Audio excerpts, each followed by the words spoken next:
verdade, começamento de luna aqui, me junto com o Marco de Airport, Bonaire International Airport,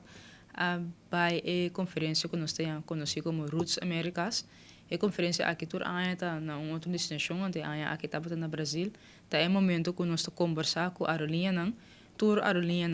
eigenlijk te presente at that moment para conversar com diferentes destinations.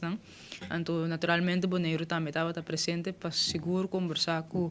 a linha não está existente para se evaluar quanto bem que ruta como vai com a seizoen primeiro, então também evaluar quanto sigue para a seguinte seizoen.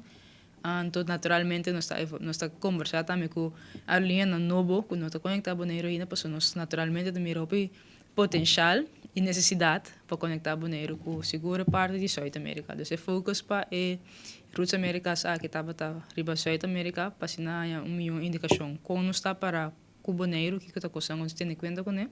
para assim nós poder lograr a conectividade com a linha que está conectada sequer a Panamá ou Colômbia. Com o Bonaire direto, então isso estava interessante para conversar com o tour, também evaluar,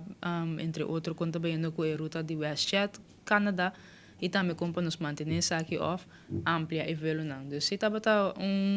semana interessante, com hopi gesprekken não, então tem algum ruim leads, por então algo para mirar resultado mesora, toma seu tempo, com hopi informação, com hopi data e também com hopi mercadeio, para assim não por entaisang bisa entaisang para conectar Bonaire. Então se estava bom